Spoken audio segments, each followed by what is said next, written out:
오늘은 2022년 1월 8일 토요일 아침 제가 창세기 26장을 읽으셨습니다. 창세기 26장은 이삭이 이렇게 우물을 판 이야기를 말씀하고 있어요. 샘 우물을 팠다는 이야기. 그래서 성경을 보면 이 우물, 샘, 이 사건들이 샘이나 우물이 아주 중요한 사건의 배경이 되는 것을 볼 수가 있죠.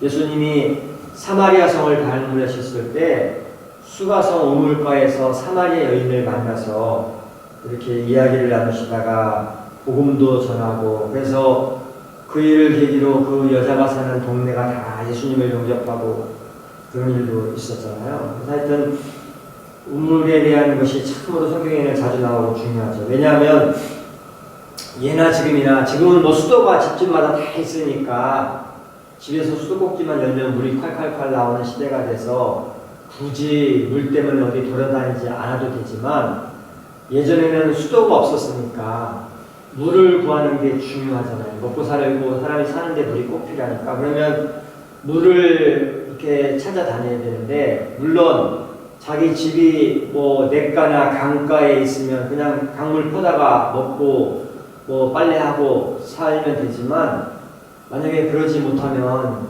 우물을 이렇게 찾아가야겠죠. 우물을. 그러면 사람들이 다 우물로 모이게 되죠. 집집마다 물을 뜨러. 그러면 우물이 다 그 사람들이 모이는 중심지 역할을 해서, 그래서 그 우물에서 이제 일들이 다 일어나잖아요. 그래서 오늘 말씀을 우리가 이제 26장에 읽었지만 그 앞부분에는 하나님께서 이삭에게 리브가를 만나게 하시잖아요. 아브라함이 종을 보내서 리브가를 만나는데 그 일도 우물에서 벌어지죠. 아브라함의 시종이 이제 난생 처음 가보는 이방 땅, 그 아람으로 가면서 우리 주인님이 아들을 위해서 배우자를 찾아오라고 하셨는데, 하나님께서 순적하게 만나게 해주십시오. 제가 우물로 갈 텐데, 낙타들 끌고 물 마시러 갈 텐데, 거기서 어떤 여자가 물 뜨는 걸 보면 그 사람한테 물 좀 먹게 해주십시오 말을 할 때, 그 여자가 당신도 먹고 짐승들도 먹게 해주겠습니다 답하면, 그 여자가 하나님께서 예비해 놓으신 우리 이삭의 부인감이라는 것을 제가 믿겠습니다 이렇게 기도를 하죠. 기도하고 막 우물에 가가지고 도착해서 이렇게 처음으로 이제 리브가가 물동이를 지고 와가지고 물을 떠서 가는 걸 보면서 물 좀 먹게 해주십시오 했더니, 리브가가 순적하게 이렇게 물 마시라고 하면서, 그리고 내가 저 낙타들에게도 물을 먹일게요 이렇게 해서 그 일을 계기로 리브가가 하나님이 예비하신 사람이구나 알아가지고 이렇게 리브가 데리고 아브라함 집으로 돌아가는 일을 하잖아요. 그러니까 우물이 항상 성경을 보면 구약이건 신약이건 우물이 어떤 중요한 사건에 이렇게 중심점 역할을 하는데, 오늘 이 말씀에서도 26장에서도 우물이 등장해요. 뒤에 보면 계속. 그래서 이삭이, 유목민들은 특별히 더 물이 중요하니까 이렇게 가가지고 정착해서, 그랄 땅에 정착해서 자기가 열심히 물을 이렇게 다시 샘을 파가지고 우물을 만들어냈는데, 그런데 그걸 그냥 두지 않고 블레셋 사람들이 와서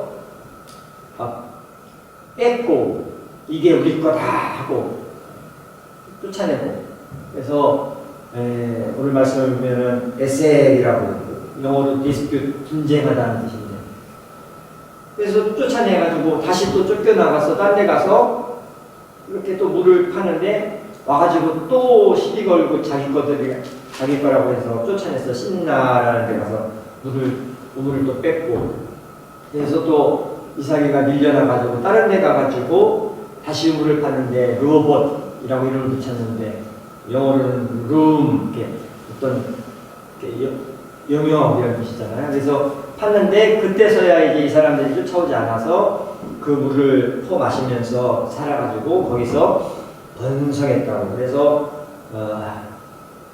여호와께서 22절을 보면 우리를 위하여 넓게 하셨으니 이 땅에서 우리가 번성하리로다 하였더라 이렇게 했다고 말합니다.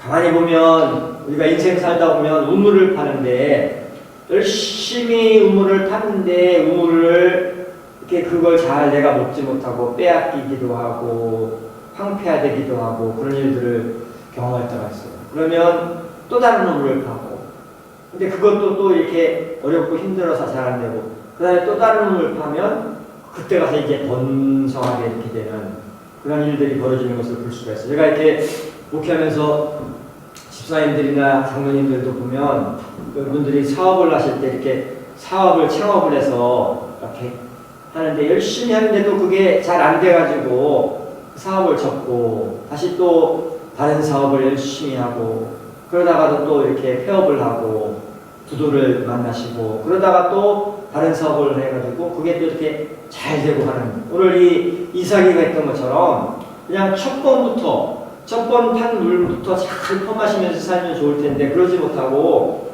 이렇게 그걸 빼앗기기도 하고 뭐 다시 묻기도 하고 이렇게 하는 일을 경험할 때가 있어요. 인생이 항상 그냥 첫 걸음부터 끝까지가 쫙 올라가는 이러한 일 그냥 첫 단추 뗀 그 순간부터 쫙 올라가고 이렇게 하는 그냥 만사형통으로 하는 일로 이렇게 가면 우리로서는 뭐 더 알려주시면 좋겠지만 그러지 못하고 오늘 이삭이가 경험했던 것처럼 열심히 수고해서 노력하고 우물을 팠는데 그걸 그냥 남의 손에 넘겨주고 또 남의 손에 넘겨주고 빼앗기고 이런 일을 겪으면서 그냥 막 힘들고 어렵게 가는데 그런데 결국은 나중에는 잘 되는 것을 오늘 이 말씀을 우리에게 가르쳐주고 있습니다. 그래서 성경은 말하잖아요. 하나님이 함께 하시는 사람은 7번 넘어질지라도 8번째 하나님께서 다시 일으켜 세워주신다. 이것이 하나님께서 주시는 중요한 교훈이라는 것을 오늘 창세기 26장도 우리에게